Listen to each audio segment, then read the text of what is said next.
berkumpul bersama sanak saudara semestinya menyeronokkan dan terasa kemeriahannya, terutama ketika bersama-sama menjayakan majlis kerajaan di samping dapat mengeratkan silaturahim antara keluarga. Namun pasti ramai dalam kalangan kita yang mungkin terlupa atau terlepas pandang tentang perihal menjaga pergaulan dan penjagaan aurat sesama mahram, terutama bagi mereka yang telah akil baligh. Penerapan batasan pergaulan haruslah dididik sejak kecil lagi agar mereka tahu perkara yang boleh dan dilarang dalam perhubungan kekeluargaan.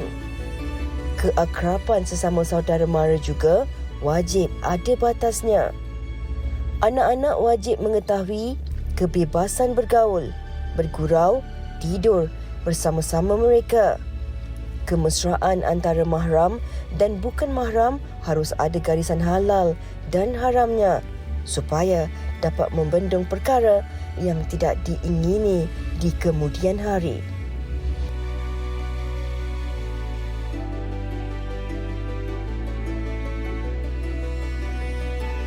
Baik, itu serba sedikit tajuk-tajuk artikel yang akan menjadikan perbualan kita pada hari ini dan cuba kita cari jawapan mengenai isu-isu ataupun kekeliruan tersebut, di mana apakah batas sebenarnya. Batas ni bukan saja mahram, tapi apa batas pergaulannya, auratnya dan sebagainya, yang saya sangat-sangat pasti ramai di antara kita masih lagi keliru dan kita akan terus cari jawapannya sekarang.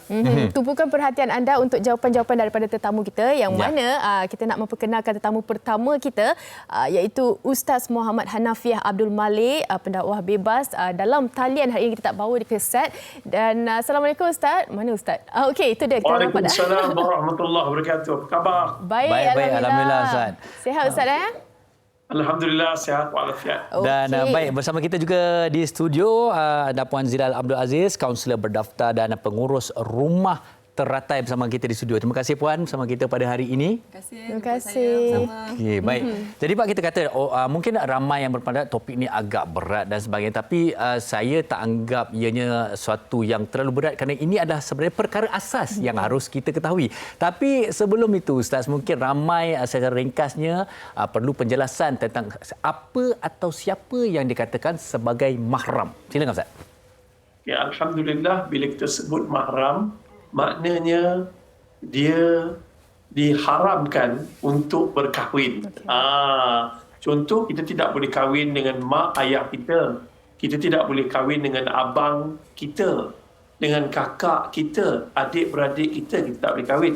Kita tak boleh kahwin dengan datuk kita, dengan saudara, dengan nenek kita. Kita dan ke bawah, kita tak boleh kahwin dengan mereka yang anak kita ataupun anak. Ini memang jelas. Kita tidak boleh berkahwin dengan mereka kerana menjaga nasab keturunan, dan mereka adalah keturunan kita. Daripada datuk, nenek, ibu, ayah dan juga abang, ipar, dua abang dan kakak kita dan juga adik-beradik kita tak boleh kahwin. Okey. Itulah maksud mahram. Okey, tetapi bila berbicara tentang mahram ini pula, kita faham saya tak boleh berkahwin, dan di situlah pula timbul satu perkara di mana ini mahram kita. Tak apa, aurat mungkin terbuka sikit tidak apa, pergaulan mungkin lebih bebas pun tidak apa, tapi mungkin saya pasti adanya adab dan etika perlu dijaga.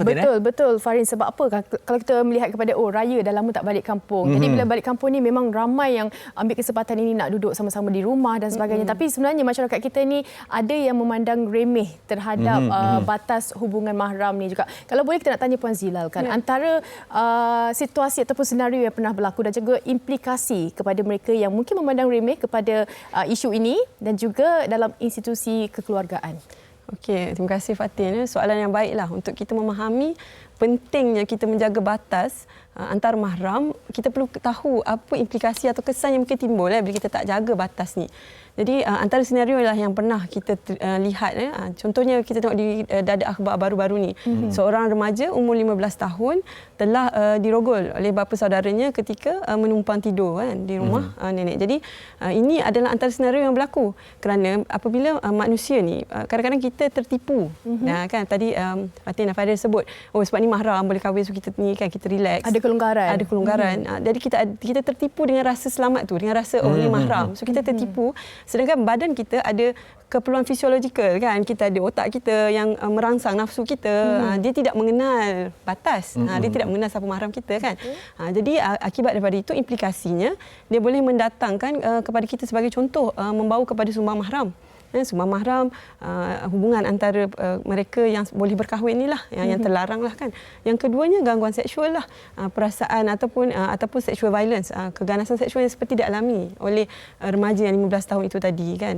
Mereka benda ni boleh jadi apabila tidak dijagalah batas-batas ni. Okey. Itu sebenarnya dari segi teknikalnya, dari segi orang kata ilmu kehidupannya, keperluan fisiologi. Tetapi mungkin bila kita tanya pada ustaz, ini semua bisikan syaitan.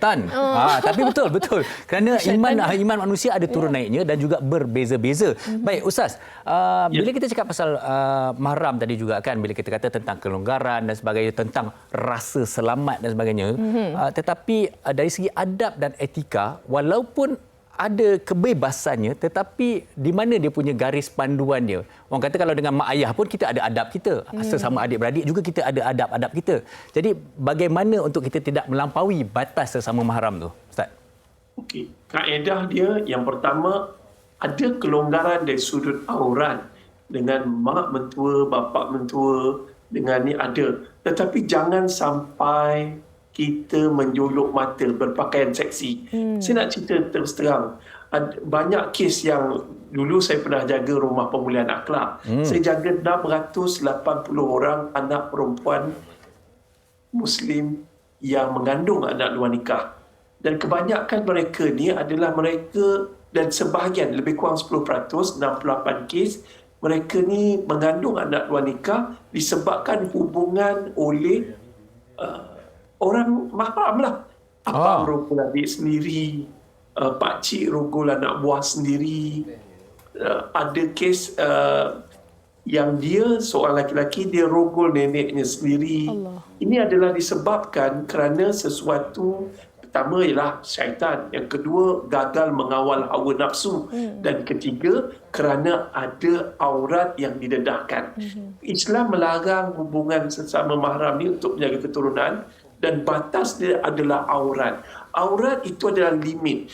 Walaupun ada kelonggaran, tapi janganlah pakai pakaian yang seksi. Sehingga kan dalam Islam, kalau mengikut mazhab Syafi'i, anak lelaki sama lelaki dilarang tidur satu selimut. Okey.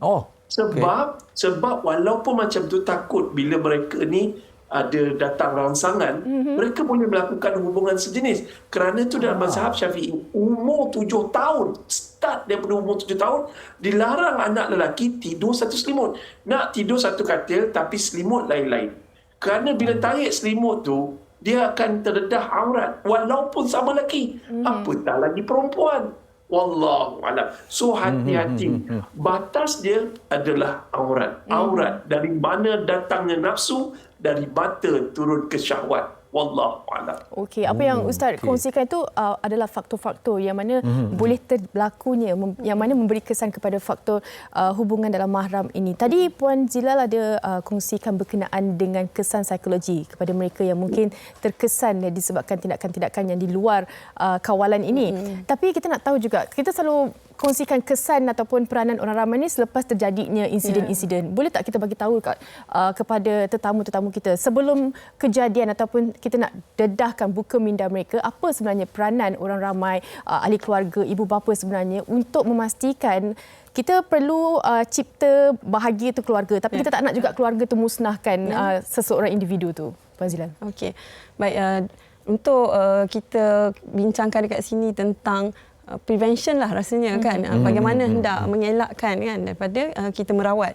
Kita tahu berdasarkan apa yang dibincangkan tadi, dari segi statistiknya sumbang mahram ni berlaku lebih kerap daripada kita sangkakan.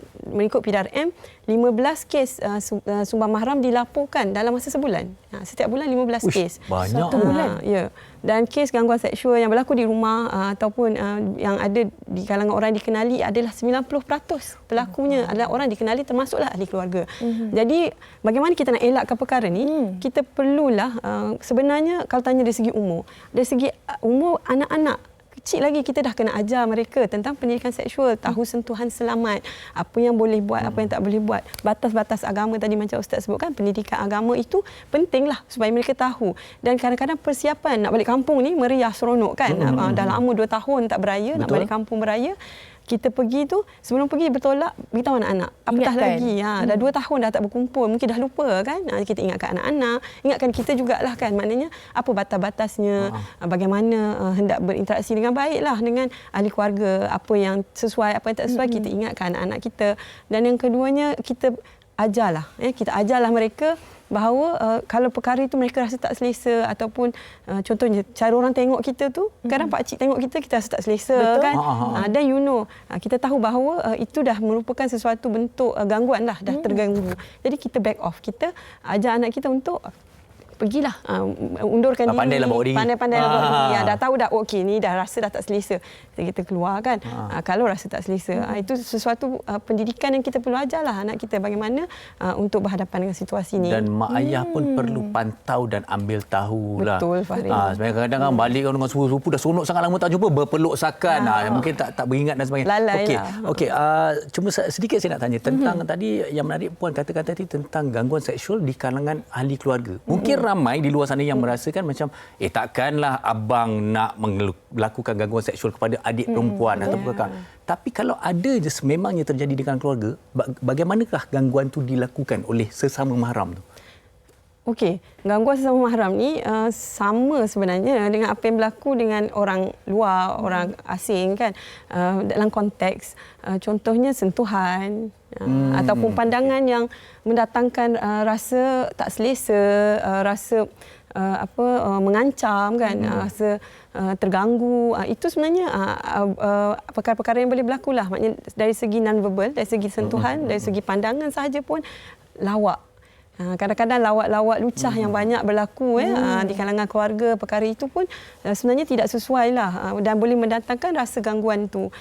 Dan itu dari segi gangguan. Dia boleh pergi kepada keganasan seksual lah, seperti merogol kan, ataupun mencabul kerana suasana tu lah. Dalam satu rumah. Lepas tu kemungkinan yang ada sekeliling pun tidak alert ataupun tidak berwaspada, tidak berhati-hati kan dengan batas ni. Terlalu mempercayai pun antara faktor juga kan. Kita ingat macam kita tengok dia Pak Long. Jadinya terlalu percaya. Kenapa Pak Long sebab dia yang sulung. Okey, kita nak dengar apa yang dikongsikan Puan Zila dan juga Ustaz. Kita nak dengar juga rata-rata orang ramai di luar sana berkenaan dengan pendapat mereka. Jom kita dengarkan.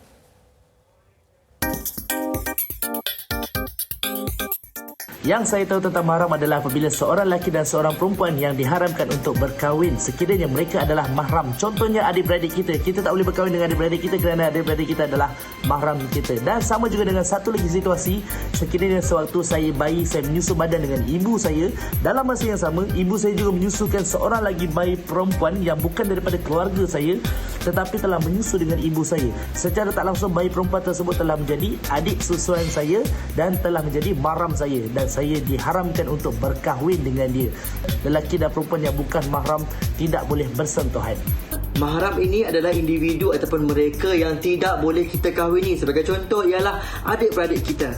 Ya, seterusnya bukan mahram. Bukan mahram ini adalah mereka yang boleh kita kahwin, halal untuk dikahwinkan. Batas-batas pergaulan sesama mahram ini adalah sama macam mana kita menjaga batas-batas pergaulan kita dengan rakan-rakan kita. Dari segi perbuatan, perbualan, aurat kena tutup dengan rapi, kena tutup dengan sempurna.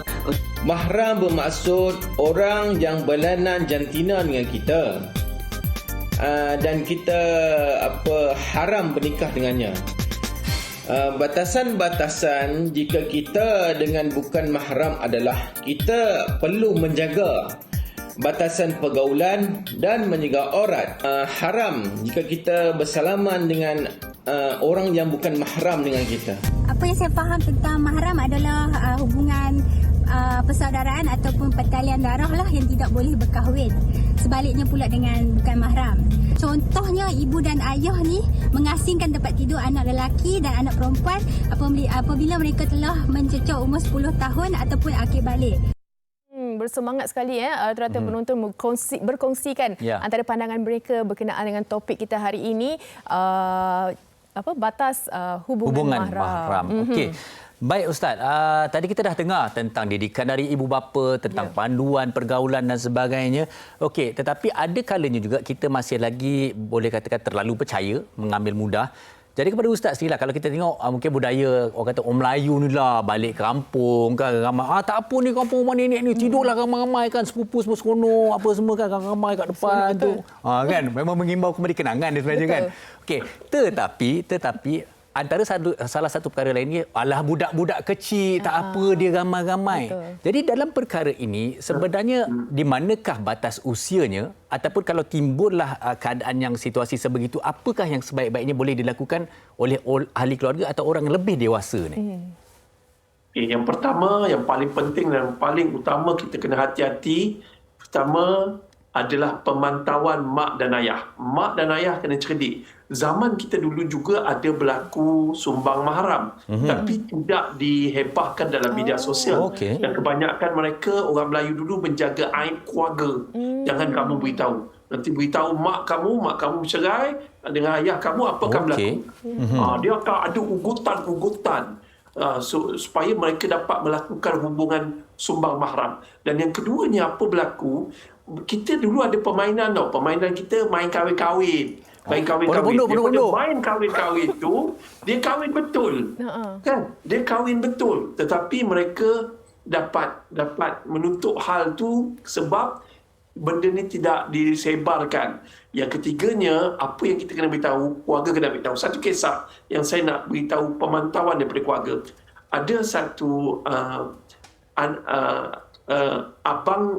abang sulung, seorang imam, dan kemudiannya isterinya mengaji di rumah.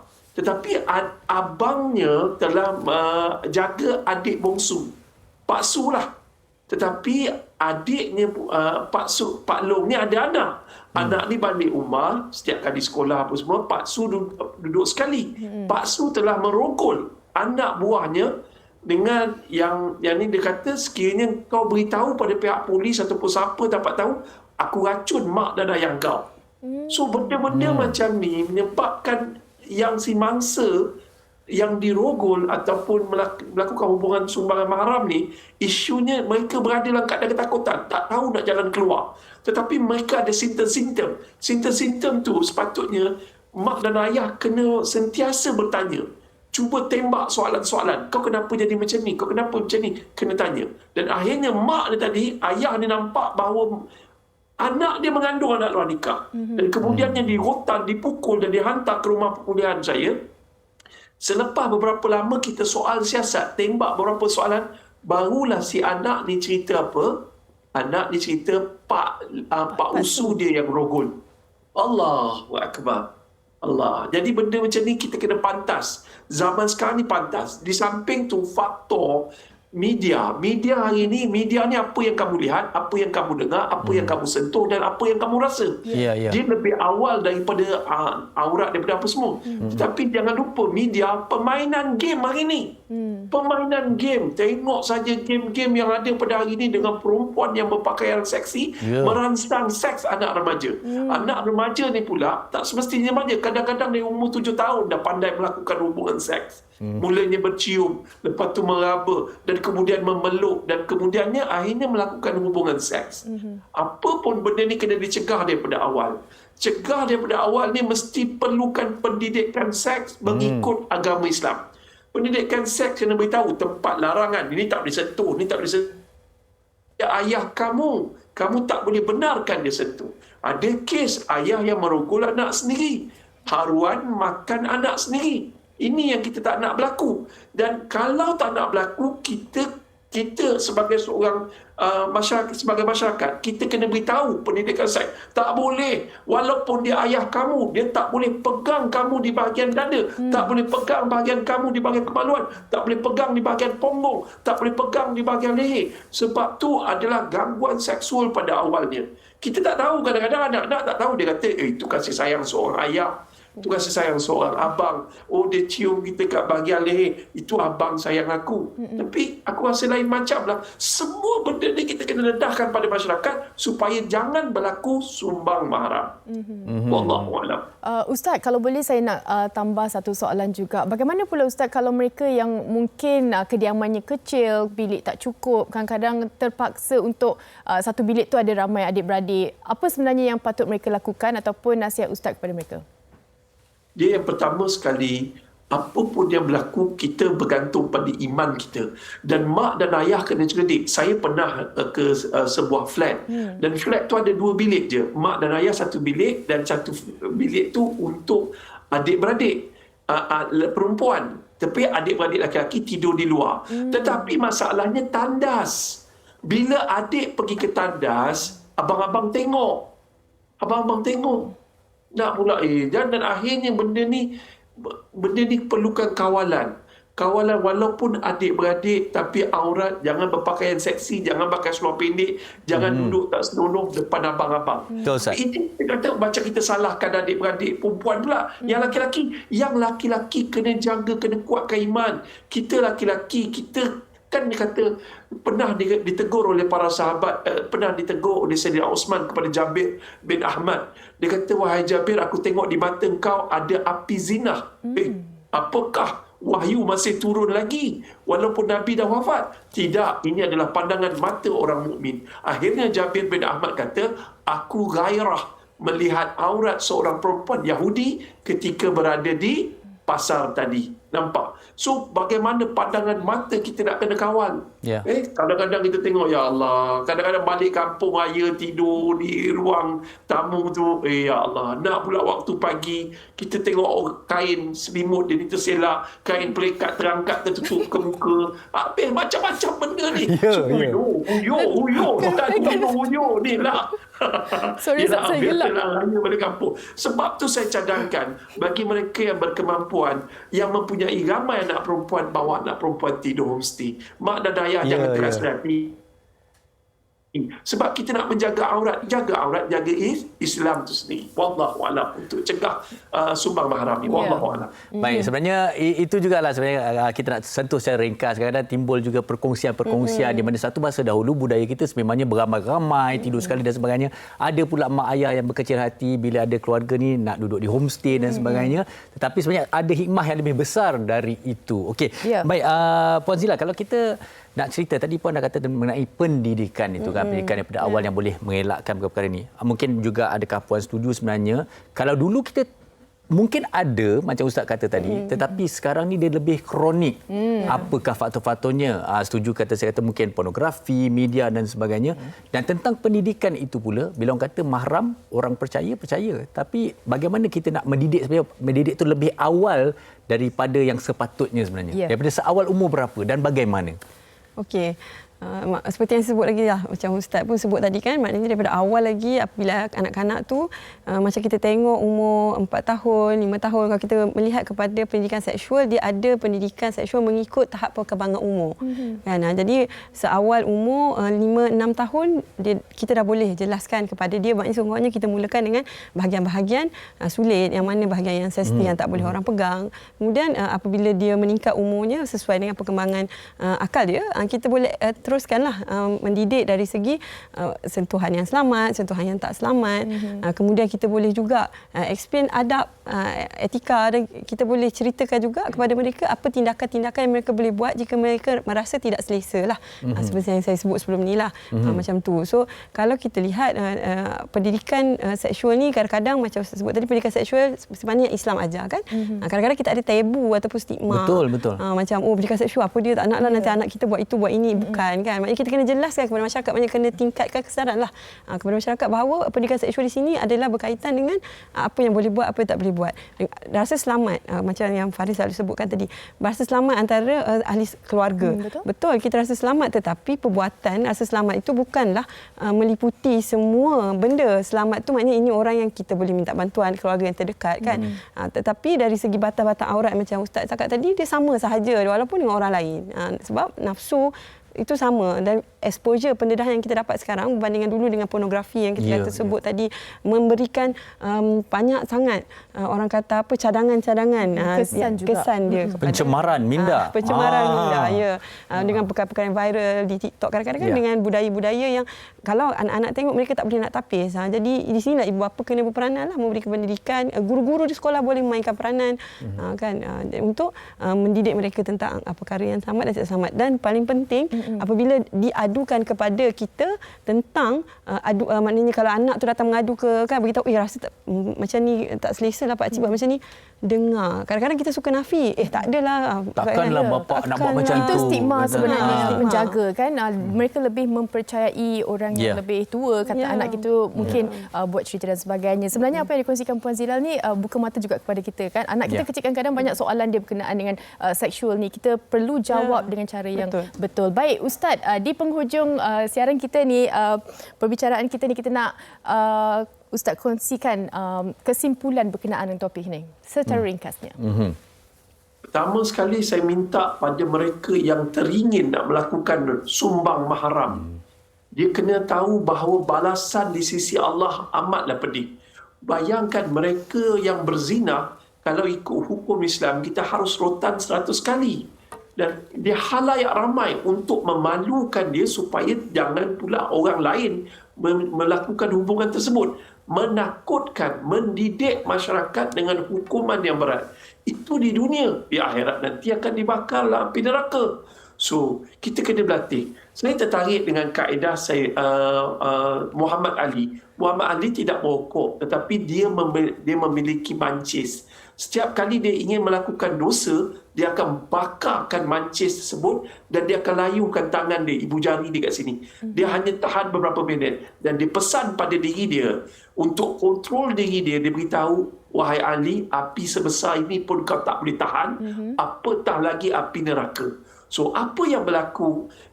Kawalan ini penting. Nafsu ni dia perlu kawal. Kalau kita tak kawal, maka apa akan berlaku? Dia umpama kereta yang laju tanpa brek.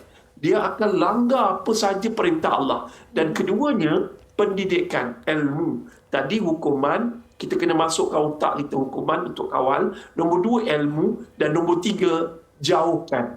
Jangan kamu menghampiri zina. Jauhkan. Jauhkan, kena jauh. Kalau kita rasa dah semacam dah tengok anak buah kita tu punya lacun, ya Allah, macam Fatin, macam Sampun, ya Allah, tahu ni. So, kita kena jauhkan. Kita kena divert benda ni ke tempat lain. Kita sibukkan ke arah yang lain. InsyaAllah itu akan menyelamatkan kita daripada sumbang mahram. Wallahualam.